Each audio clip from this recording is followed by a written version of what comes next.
नमस्कार, मैं मनीष तिवारी आपका स्वागत करता हूं अपने YouTube channel SSS institute of education में। आज की क्लास में हम इसका थर्ड पार्ट डिस्कस करने वाले हैं, जो कि सैम्पल पेपर क्लास 10th 24-25 का, सेशन 24-25 का। और स्टार्ट करते हैं, बहुत ही मज़ा आएगा आपको। ठीक है, ये हमारा सेक्शन डी है। ठीक है, सेक्शन डी के क्वेश्चन को यहाँ पे सॉल्व करने की कोशिश करते हैं। ठीक है, तो देखिए हमारा जो फर्स्ट क्वेश्चन है सेक्शन डी का, वो क्या है? Solve the following system of linear equation graphically. तो आपको इस जो सिस्टम ऑफ इक्वेशंस हैं, दो इक्वेशंस हैं, उनको ग्राफिकली आपको सॉल्व करना है। ठीक है, ग्राफिकली सॉल्व करना है, या तो दो क्वेश्चन करने इसमें, दूसरा एक स्टेटमेंट टाइप का क्वेश्चन है। ठीक है, वर्ड प्रॉब्लम का क्वेश्चन। तो ज्यादातर बच्चों को वर्ड प्रॉब्लम में प्रॉब्लम होती है, तो दोनों क्वेश्चन को हम सॉल्व करते हैं। देखिए पहला क्वेश्चन क्या है, मतलब इसमें दो क्वेश्चंस है। फर्स्ट है solve the following system of linear equation graphically. तो इन दोनों का ग्राफ बनाते हैं। तो ग्राफ बनाने के लिए एक बेहतरीन तरीका ये है कि आप डायरेक्टली ऐसे करो भाई, यहाँ पे x लिखिए, यहाँ पे y, और ये जो इक्वेशन है इसको हम लिख सकते हैं 2y equal to 3 minus x, या y equal to 3 minus x by 2। ये लिख दिया हमने इस इक्वेशन में। तो एक तो इसका आप लिखोगे, x की वैल्यू अलग अलग आप पुट करो। ठीक है, x की वैल्यू जैसे आप 3 पुट करते हो तो y की वैल्यू 0 होगी।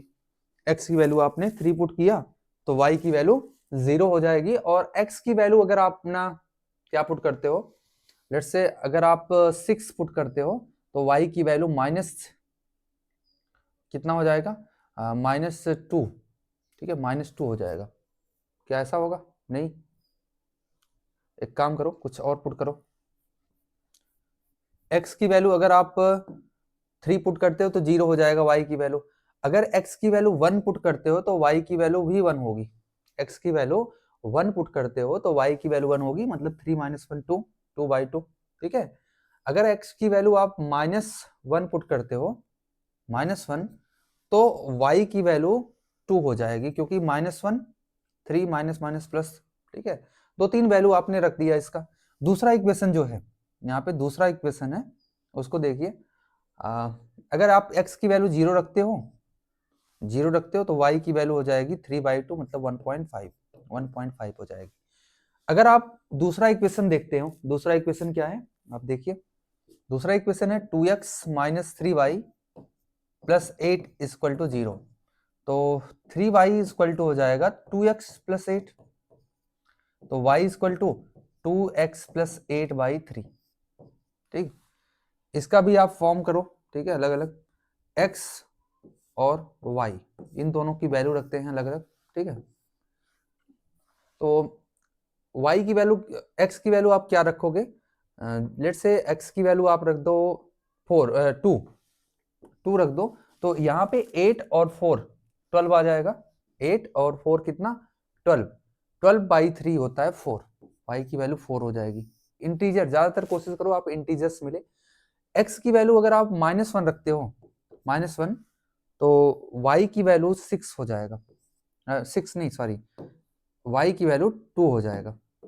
ठीक है, -1 रखते हो तो -2, 8 -2 6 होता है, 6/3 3 हो जाएगा, मतलब 2 हो जाएगा। ठीक है, और आप क्या रख सकते हो, अगर आप x की वैल्यू 0 रखते हो, ठीक है, y की वैल्यू 0 कब होगी? x की वैल्यू अगर आप माइनस में 4 रखते हो, अगर आप x की वैल्यू -4 रखोगे, y की वैल्यू 0 हो जाएगी। तो कुछ ये टर्म है, इस तरह से हम लिख सकते हैं। अब इसका ग्राफ बनाते हैं। ठीक है, ये मान लो वैसे ग्राफ बनाते हैं इसका। कुछ हम यहाँ पे ड्रॉ कर देते हैं, 0 1 2 3 4 5। ठीक, 6 भी लिख दो भाई, 6 लिख दो। इधर भी -1 -2 -3 -4। ठीक है, कुछ आपने वैल्यू रख दिया, ज्यादा मत वैल्यू रखो। यहाँ से आप वैल्यू रखते हो तो 1 2 3 4 5 6। ठीक, इधर भी -1 -2 -3 -4 -5 -6, कुछ आपने वैल्यू रख दिया। अब आप दोनों ग्राफ बनाइए। ठीक है, जैसे आपने इसमें x की वैल्यू 3 रखी, x की वैल्यू 3, तो y की वैल्यू 0 हो जाएगी। तो पहला ये हो गया। आप x की वैल्यू 1 रखते हो तो y की वैल्यू भी 1 होगी। यहाँ पे x की वैल्यू अगर आप 0 रखते हो, ठीक है, नहीं कैसे यहाँ पे आए देखो, अगर आप x की वैल्यू 1 रखते हो तो -1 रखते हो अगर आप x की वैल्यू, तो y की वैल्यू 2 आएगी। 2 आएगी मतलब -1 पे यहाँ पे y की वैल्यू 2 आ जाएगी, ठीक। और अगर आप x की वैल्यू 0 रखते हो तो y की वैल्यू 1.5 आएगी। x 0 रखते हो तो y की वैल्यू 1.5 मतलब यहाँ कहीं आएगी, ठीक है, ये हिल रहा है भाई, ठीक, यहाँ कहीं आएगी, यहाँ पे।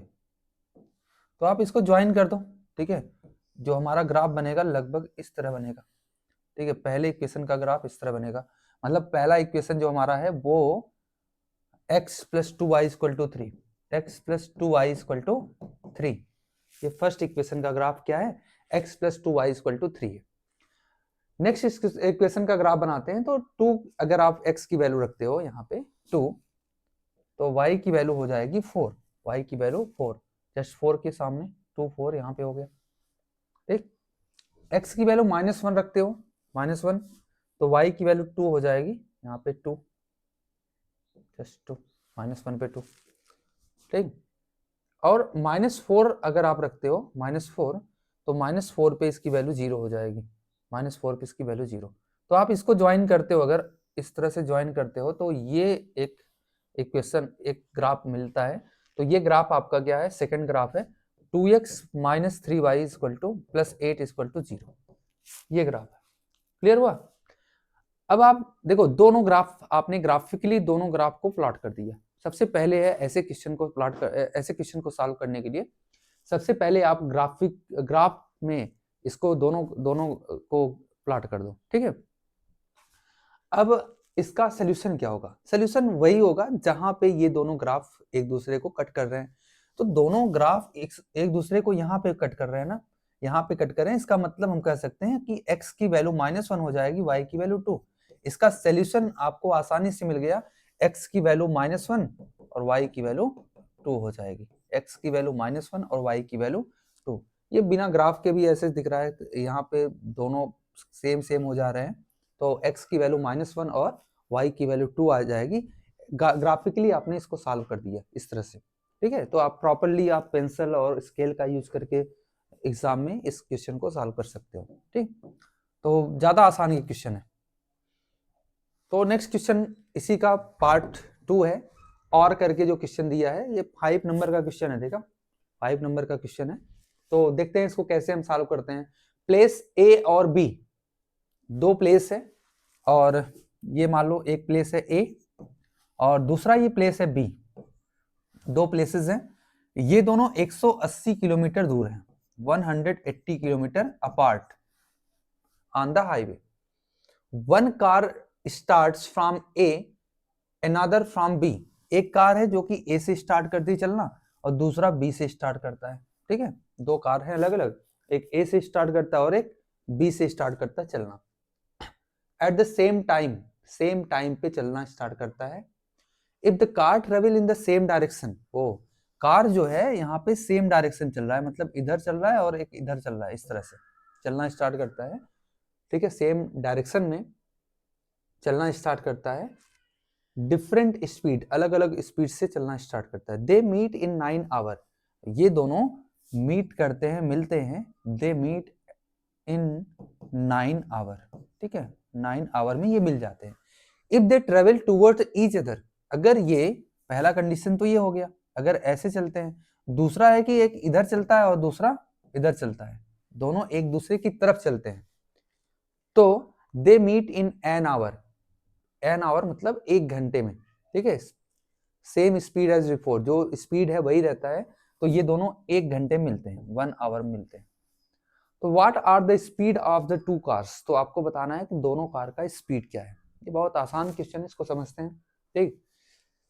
देखिए इस स्पीड के बारे में अगर आप समझते हो तो रिलेटिव स्पीड क्या होता है, एक कॉन्सेप्ट होता है रिलेटिव स्पीड, ठीक है। रिलेटिव स्पीड में क्या होता है कि अगर दो ऑब्जेक्ट एक ही डायरेक्शन में चल रहे हैं, दो ऑब्जेक्ट एक ही डायरेक्शन चल रहे हैं और आपको ये क्लियर पता होना चाहिए कि ये अगर ये वाला कार इस कार से मिलता है, कहीं जाके मिलता है, तो इसका मतलब इस कार की स्पीड ज्यादा होगा इस कार के स्पीड से, इस कार की स्पीड इस कार के स्पीड से ज्यादा होगा, तभी आगे कहीं न कहीं मिलेगा ये। ठीक है, अगर ऐसा नहीं होता तो मिलता ही नहीं कहीं। ये तो क्लियर है कि इस कार की स्पीड इस कार से ज्यादा है। और मान लेते हैं यहाँ पे let speed of car A is x kilometre per hour, ठीक ये है। और speed of car B is y kilometre per hour, ये y किलोमीटर पर आवर है। ठीक, दोनों कार की स्पीड हो गया। और speed of car A is greater than, यहाँ पे ये भी मेंशन कर सकते हो x is greater than y। ठीक, तो जो रिलेटिव स्पीड होता है, तो क्या हो जाता है कि अगर सेम डायरेक्शन पे कार चल रही है, कोई भी गाड़ी सेम डायरेक्शन चल रही है, तो स्पीड माइनस हो जाती है, मतलब रिलेटिव स्पीड माइनस हो जाती है। और अगर अपोजिट डायरेक्शन चल रही है तो रिलेटिव स्पीड प्लस हो जाती है। जैसे एग्जांपल के लिए एक ट्रेन है, ट्रेन चल रही है धीरे धीरे और एक दूसरी ट्रेन क्रॉस करती है, तो आपको वो ट्रेन जो क्रॉस कर रही है उसको वो ज्यादा तेज चलती हुई नहीं दिखेगी। लेकिन अगर दो ट्रेन ऐसे चल रही है, मतलब अपोजिट डायरेक्शन में से क्रॉस कर रही है, एक इधर जा रही है एक इधर, तो आपको लगेगा बहुत तेज ट्रेन जा रही है, क्योंकि दोनों की स्पीड उस समय ऐड हो जाती है। ठीक है, दोनों की स्पीड ऐड होके आपको ऐसा लगेगा, रिलेटिव स्पीड ये होती है। क्लियर हुआ? तो इस केस में ना आप एक काम करो, यहाँ पे जो रिलेटिव स्पीड है, देखो फर्स्ट केस में जो रिलेटिव स्पीड है वो क्या होगा, case one relative speed minus होगा, x माइनस वाई, ये रिलेटिव स्पीड है। और स्पीड इक्वल टू होता है डिस्टेंस बाई टाइम, डिस्टेंस कितना है 180 किलोमीटर है, क्योंकि अगर ये मिलेगा तो 180 किलोमीटर डिस्टेंस कवर किया ना। ठीक है, कुल मिला के इसके गैप जो है, गैप को कंप्लीट किया तभी मिला, तो 180 किलोमीटर है। और टाइम कितना ले रहा है, 9 घंटे ले रहा है। ठीक है, तो हम कह सकते हैं x minus y equal to कितना हो जाएगा, 9:20। x माइनस वाई जो है ये 20 के बराबर हो जाएगा। इक्वेशन 1 मान लो यहाँ पे। और दूसरा क्या है यहाँ पे, दूसरा है x प्लस वाई, केस 2। जब अपोजिट डायरेक्शन चलता है तो x plus y speed add हो जाती है, और उस केस में 1 आवर लगता है, मतलब 180/1, तो यहाँ पे हो जाएगा 180। ठीक, तो आप दोनों को अगर सॉल्व करते हो तो ये दोनों कट कैंसिल हो जाएगा, और यहाँ पे 2x इक्वल टू, ठीक है, 2x इक्वल टू 180 प्लस 20, 200। तो x इक्वल टू क्या हो जाएगा, x equal to 100 kilometre per hour. ठीक, तो पहले कार की जो स्पीड है वो 100 किलोमीटर पर आवर थी, तो फर्स्ट कार की स्पीड है वो 100 किलोमीटर पर आवर थी। क्लियर हुआ आपको 100 किलोमीटर पर आवर कैसे आया ये? सेकेंड कार की जो स्पीड है, इसको ये 2 है, put the value of x इन 1 में आप पुट कर दो वैल्यू x की, तो आप 1 में पुट करोगे वैल्यू x की, तो कितना हो जाएगा, देखिए 100 माइनस वाई इक्वल टू 20। ठीक है, तो y की वैल्यू हो जाएगी 80, y की वैल्यू हो जाएगी 80। तो एक कार की स्पीड 100 है और दूसरे कार की स्पीड 80 है। ठीक, 100 और 80, तो 20 का गैप है, तभी तो मिल रहा है 9 घंटे में। क्लियर हुआ, समझ में आया आपको?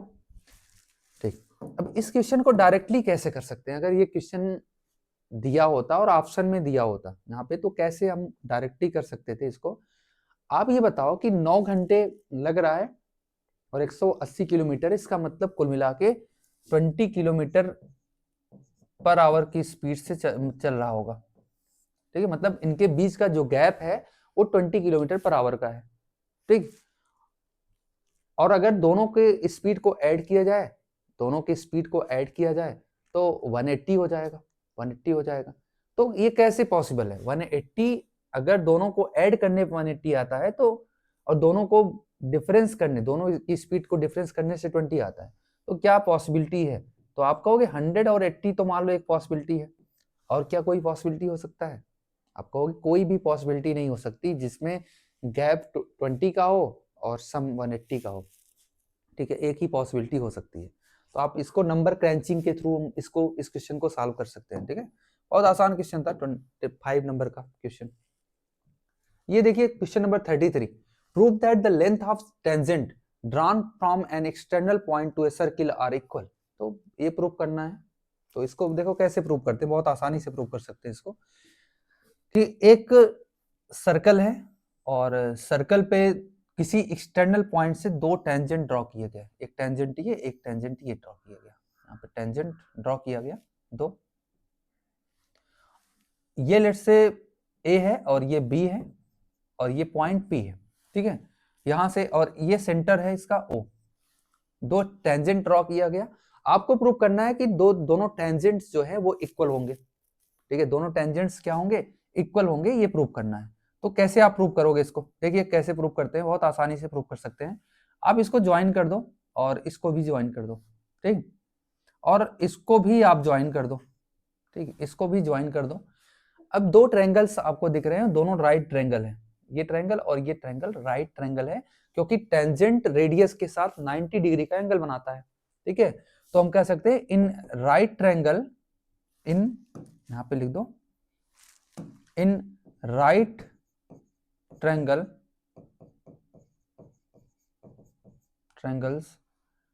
Triangle AOP and triangle BOP, दोनों राइट ट्रायंगल है। इसमें आप देखो तो यहां पे एक तो राइट ट्रायंगल है और दूसरा आप कहोगे कि ये जो OP है, OP इज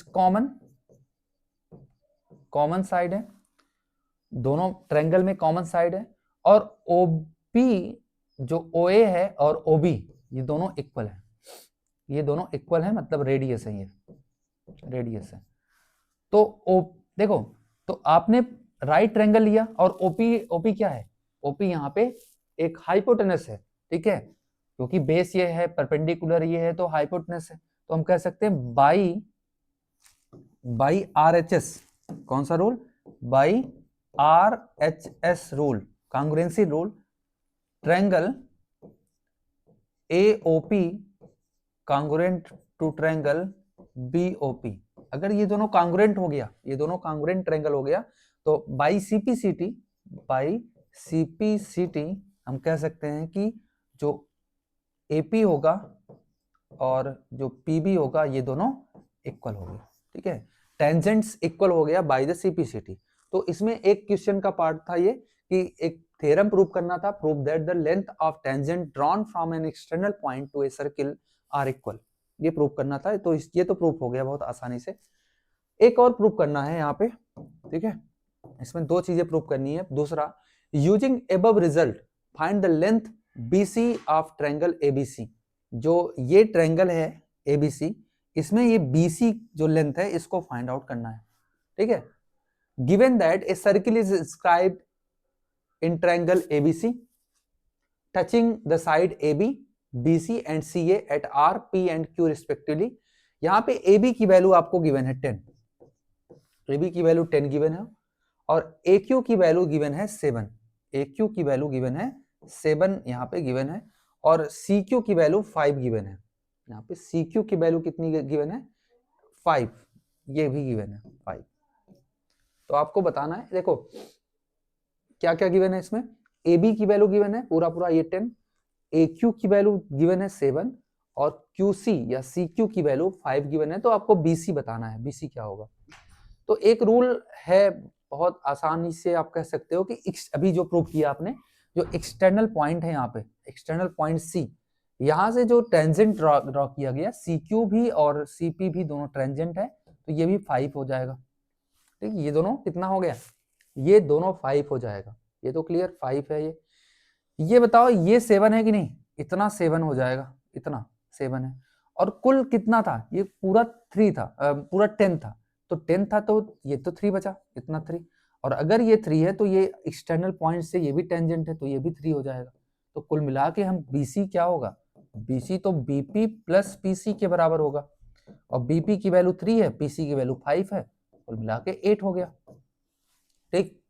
तो बहुत आसान क्वेश्चन था, ये कुछ भी नहीं था, आसानी से आप प्रूव कर सकते हो। ठीक है, इसको मैं पूरा लिखा नहीं हूँ, आप कर लेना इस क्वेश्चन को।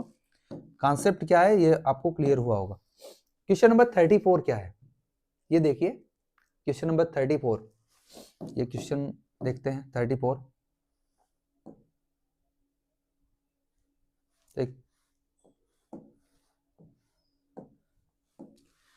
एक बॉय है whose eye level is 1.35 metre front on the ground. भाई आंख तो ग्राउंड से थोड़ा ऊपर ही रहता है, ठीक है, तो जिसका आई लेवल क्या है 1.35 metre front from the ground, spot a balloon moving with the wind in a horizontal line at the some height from the ground.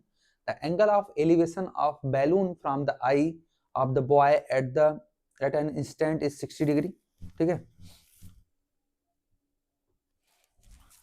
तो देखते हैं इस क्वेश्चन को। A boy whose eye level is 1.35 meter front the ground spot a balloon moving with the wind in a horizontal line at the some height from the ground. The angle of elevation of balloon from the eye of the boy at instant is 60 degree. After 12 seconds, the angle of elevation reduced to 30 degree. If the speed of the wind is 3 meter per second, then find the height of the balloon from the ground. ठीक है, ground से आपको balloon की height बतानी है। ठीक है, ground से। तो एक काम करो, आंखों से देखो, यहाँ पे ये मान लो है, ठीक है, और ये मान लो ग्राउंड है, और ये जो है हाइट है क्या किसकी 1.2 मीटर, कितना कितना मीटर है 1.35 मीटर ये हाइट है, और यहाँ पे बैलून कोई उड़ रहा है, यहाँ पे कोई एक बैलून उड़ रहा है, और ये ग्राउंड है पूरा इस तरह से। ठीक, क्लियर। यहाँ पे कोई एक इंसान खड़ा हुआ है, यहाँ देख रहा है बैलून को, ये कहानी है यहाँ पे। ठीक है, the angle of elevation of the balloon from the eye of the boy at an instant, कोई एक समय है वहां पे, उस समय 60 डिग्री एंगल बन रहा है आंखों से। ठीक है, 60 डिग्री एंगल बन रहा है। कुछ देर बाद आफ्टर 12 सेकेंड, 12 सेकेंड के बाद मान लो ये इधर की तरफ यहाँ पहुंचा होगा। ठीक है, ये है हाइट, तो 12 सेकेंड के बाद यहाँ पे पहुंचा होगा। अब यहां से जो एंगल बनेगा वो कितने डिग्री बन गया, वो 30 डिग्री बन गया। कितना डिग्री, 30 डिग्री एंगल बन गया आफ्टर 12 सेकेंड। ठीक है, if the speed of wind is 3 metre per second, अगर स्पीड जो है विंड की वो 3 मीटर पर सेकेंड है, तो find the height of balloon from the ground, height बतानी है। आप ये बताइए 3 मीटर पर सेकेंड अगर है और 12 सेकेंड में कितना दूर बैलून गया होगा, तो 12 सेकेंड में आपको यहाँ पे क्लियर है ना, इन 3 सेकेंड देखो, इन स्पीड जो है इन 1 सेकेंड कितना जाएगा भाई, इन 1 सेकेंड ये 3 मीटर जाएगा, 3 मीटर। तो इन 12 सेकेंड कितना जाएगा सेकेंड, 12 सेकेंड में ये 36 मीटर चला जाएगा, 36 मीटर। इसका मतलब ये क्लियर हुआ, ये डिस्टेंस जो है 36 मीटर है। कितना है, 36 मीटर है। तो इसको मान लो कुछ A, B, C, D और E।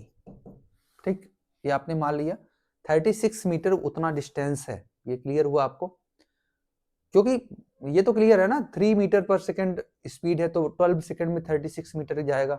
इसका मतलब इतनी दूर से यहां तक जाने में इसको 12 सेकंड लगा। ठीक है, अब आप यहाँ पे दो ट्रायंगल्स बन रहे हैं। एक ट्रायंगल है इन triangle ABC ABE, in triangle ABE, इस ट्रायंगल की बात करेंगे, ट्रायंगल ABE की। ठीक है, तो ट्रायंगल ABE में आप कहोगे tan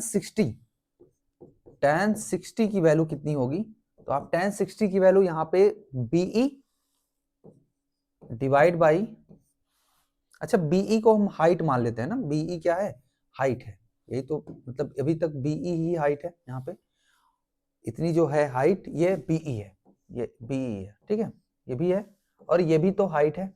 ठीक, ये BE है, तो हाइट बाई बेस AB, तो 1√3 equal to H by AB। It means AB equal to H by √3। AB जो है ना वो H बाई √3 के बराबर है। ठीक, ये क्लियर हुआ, H by √3। In triangle A C D, triangle A C D में आप देखो तो आप कहोगे tan 30 डिग्री, 30 डिग्री, इसकी वैल्यू कितनी हो जाएगी? इसकी वैल्यू सी डी का मतलब h बाई ए सी हो जाएगा, h बाई ए सी। ठीक, तो 30 डिग्री की वैल्यू होती है 1/√3 equal to h by A C. It means A C की वैल्यू हो जाएगी h√3, ए सी की वैल्यू h√3 हो जाएगी। अच्छा आप ये बताओ कि BC जो है ना, अगर हम BC की वैल्यू निकालना चाहें, ठीक है, या हम ऐसे कहें कि यहाँ पे कि AC में से अगर आप माइनस करते हो क्या AB, AC माइनस AB करते हो तो ये आ जाएगा BC के बराबर। ये BC जिसकी वैल्यू हमको पता है, तो AC की वैल्यू कितनी है? h√3 है। AB की वैल्यू क्या है? h/√3 है।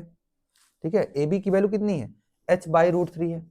इसको माइनस करोगे तो 36 आ जाएगा। कितना? 36। ये आ गया। तो यहां से आपको मिल जाएगा 3h, √3 इंटू √3 3 होता है, 3h minus h/√3 equal to 36। तो ये हो जाएगा 2h। ठीक है, 2h इक्वल टू 36√3, 2 से काट दो तो 18, तो h की वैल्यू हो जाएगी 18√3। ठीक, 18√3 h की वैल्यू हो जाएगी। ठीक, लेकिन टोटल जो हाइट है ना वो ग्राउंड से पूछा है, तो ग्राउंड से जो हाइट है वो टोटल हाइट जो है इसकी, total height equal to h plus 1 point कितना था? 1.35 है। तो h की वैल्यू है 18√3, 18 इंटू √3 की वैल्यू कितनी होती है? यहाँ पे दिया है √3 की वैल्यू 1.73 है प्लस 1.35। ठीक है, तो मल्टीप्लाई करोगे तो 18 3 जा होता है 44। मतलब आप कर सकते हो, इसके बाद तो क्वेश्चन में कुछ नहीं बचा है, बहुत आसान क्वेश्चन था। ठीक है, समझ में आया होगा, उम्मीद करता हूँ आपको पूरी तरह से ये क्वेश्चन समझ में आया होगा। ठीक है, चलो नेक्स्ट चलते हैं, क्वेश्चन नंबर 35, और ये लास्ट क्वेश्चन है। ठीक है, क्वेश्चन नंबर 35, इसमें दो क्वेश्चन गिवन है, आप कर सकते हो इसको, कोई दिक्कत नहीं है। The find the mean and median of the following data. इस जो ये डेटा है उसका मीन और मीडियन फाइंड आउट करना है। ये ऊपर वाला जो डेटा है इसका मीन और मीडियन फाइंड आउट करना है। ठीक, क्लियर? तो अभी हमने जो कलर लिया था ये विजुअल था ना आपको, ठीक है, नहीं तो ये कलर देखो विजुअल है, ये कलर नहीं, ये कलर विजुअल नहीं है, ये कलर विजुअल नहीं है, ये वाला। ठीक, तो यही कलर लेते हैं जो कलर हमने लिया था पहले, और देखते हैं कि कैसे इस क्वेश्चन को करते हैं। तो इसका मीन और मीडियन दोनों फाइंड आउट करना है, इस क्वेश्चन का मीन और मीडियन। तो मीन और मीडियन फाइंड आउट करने के लिए बहुत आसान है। आप पहले तो मीन अगर फाइंड आउट करना है तो ऐसे डायरेक्टली बनाओ कि क्लास यहाँ पे हो गया, क्लास ये कितना है 85 टू 90, 90 टू 95, 90 टू 95, 95 टू 100 और 100 टू 105 और 105 टू 110, 110 और 110 टू 115, 110 टू 115, ये टोटल है। ठीक, ये क्लास हो गया। दूसरा आपको बताना है फ्रीक्वेंसी। देखो यहाँ पे फ्रीक्वेंसी जो है उसको लिखने के पहले आप एक्स आई निकाल लो। ठीक है, एक्स आई निकाल लो। ठीक है, तो एक्स आई कैसे निकालोगे आप? ठीक है, इन दोनों को आप डिफरेंस ऐड करना पड़ेगा ना, इन दोनों को ऐड कर दो। ठीक है, तो ऐड करोगे कितना आएगा भाई? 90 प्लस 85 करोगे बाई 2 करते हैं।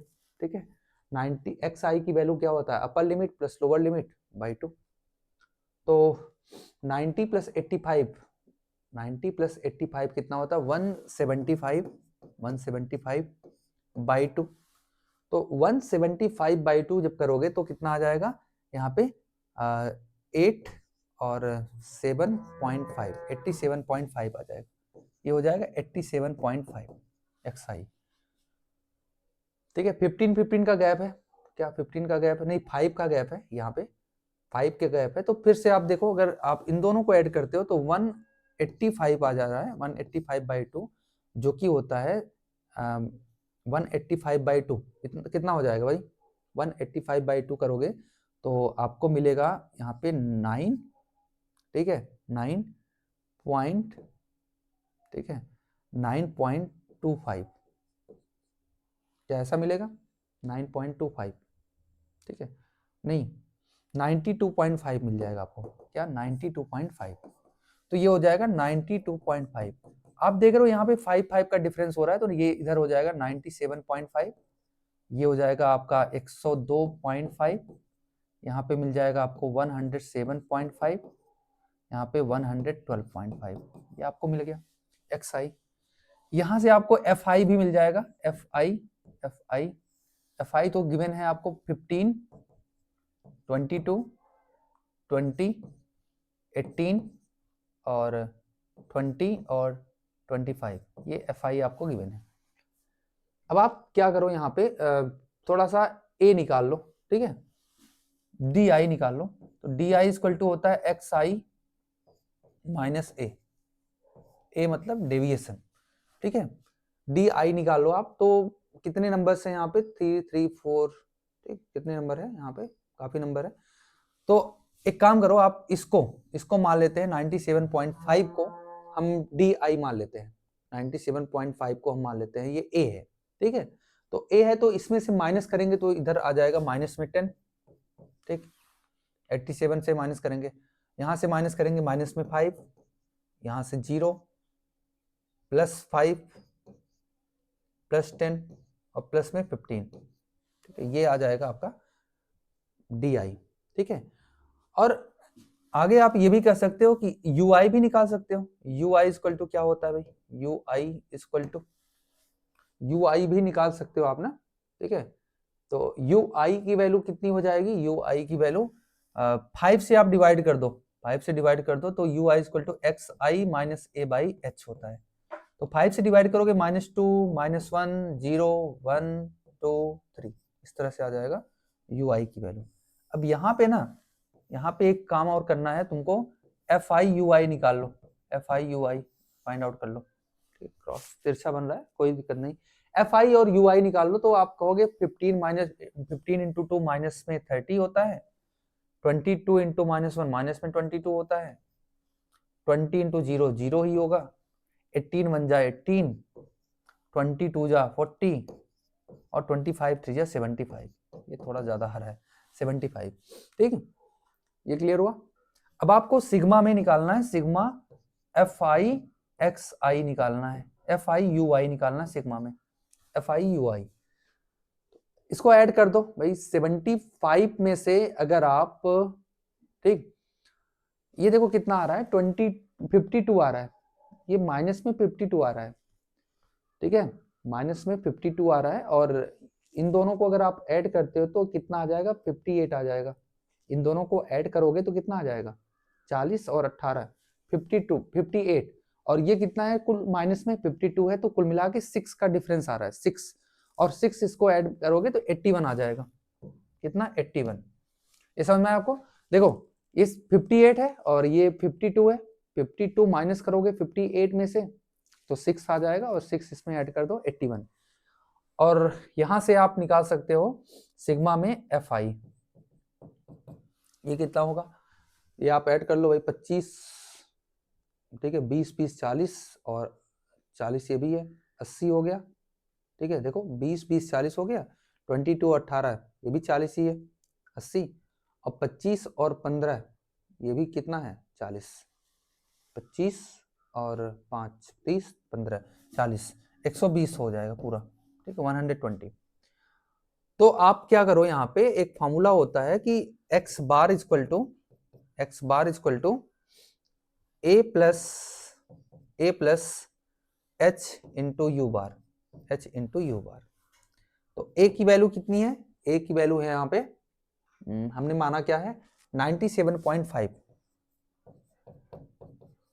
प्लस h की वैल्यू कितनी मानी हमने? 5, इंटू यू बार जब निकालोगे तो आपको 81 में आपको 120 को डिवाइड करना पड़ेगा, ठीक, 81 में डिवाइड करना पड़ेगा।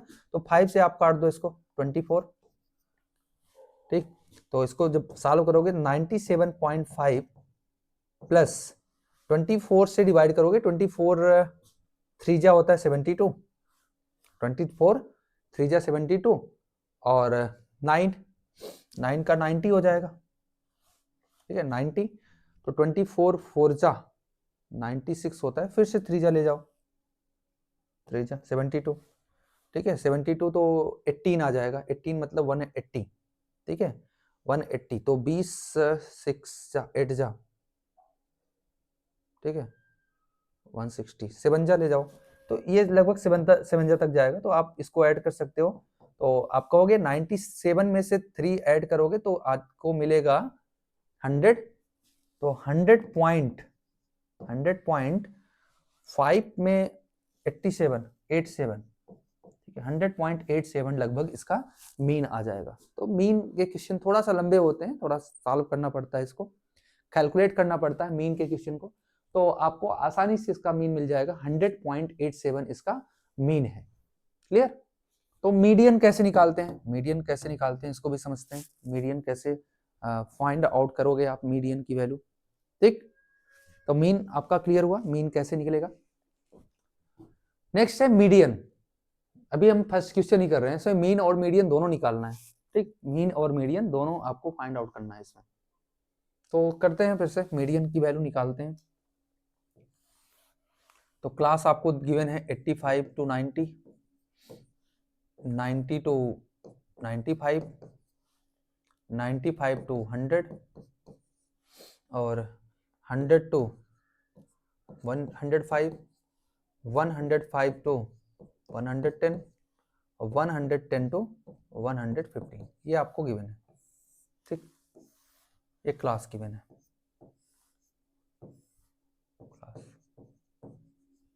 एफ की वैल्यू गिवन है आपको, एफ की वैल्यू कितनी है, एफ, ठीक है, एफ मतलब फ्रीक्वेंसी आपको गिवन है।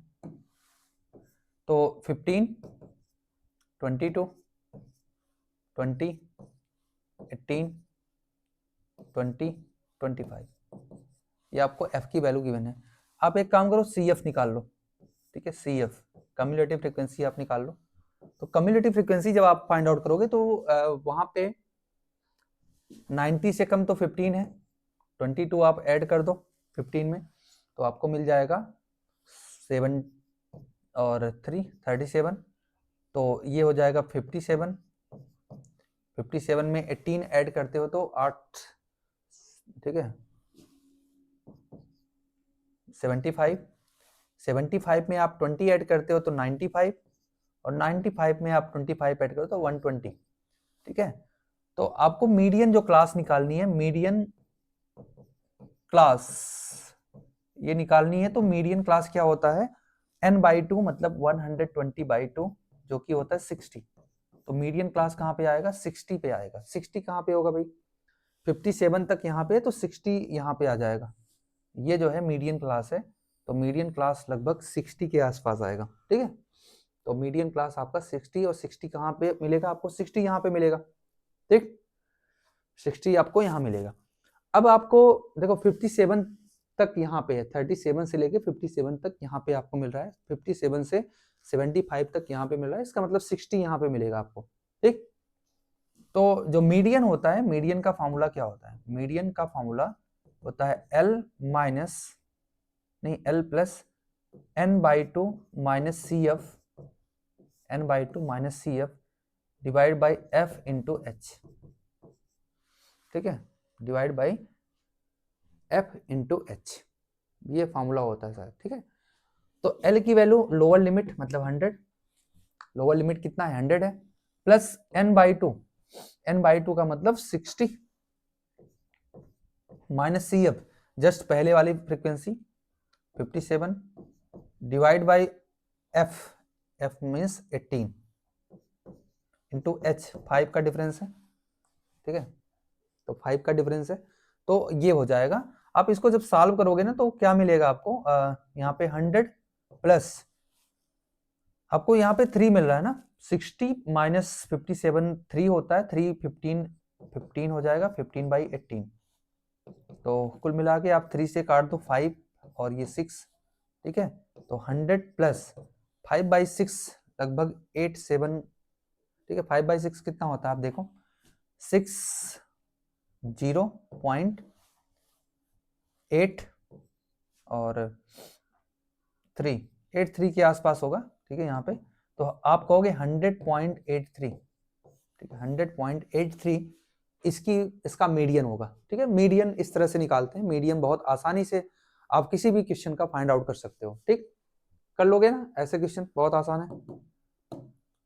तो सेक्शन डी का एक क्वेश्चन और बचा है, ये और है, ठीक है, और करके दिया यहाँ पे। तो कैसे आप फाइंड आउट करोगे, मीन करके आपको फाइंड आउट करना है, मीन से, ठीक, एक्स की वैल्यू बताना है। यहाँ पे फ्रीक्वेंसी को क्या कर दिया है, एक्स मान लिया है एक फ्रीक्वेंसी को, तो इसको आपको फाइंड आउट करना पड़ेगा। चलो ये क्वेश्चन हम कल करते हैं, और इसके साथ साथ कई क्वेश्चन और भी हैं, जैसे सेक्शन ई और बचा है। सेक्शन ई में 2-3 क्वेश्चन है, बहुत आसान। तो नेक्स्ट क्लास में मैं कंप्लीट कर दूंगा इस सिंपल पेपर को, इसके बाद हम किसी प्रीवियस ईयर पेपर को डिस्कस करेंगे। तो ये आपका सीरीज एग्जाम तक चलता रहेगा, कि एग्जाम तक आप जिससे मोस्टली क्वेश्चन को, जो भी आपके प्रीवियस ईयर पेपर्स में आए हैं, जो सैम्पल पेपर्स में आए हैं, उन सारे क्वेश्चन को आप गो थ्रू कर पाओ, समझ पाओ, ठीक है। क्योंकि ये आपके एग्जाम के लिए बहुत ही महत्वपूर्ण होंगे। अगर आप इसको फॉलो करते हो प्रॉपरली, हर क्वेश्चन के सॉल्यूशन कैसे करने हैं, तो ये आपके लिए काफ़ी बेनिफिशियल होगा। तो आज के लिए इतना ही। Thank you very much for watching this class, and like, share and subscribe our channel. Thank you for watching this.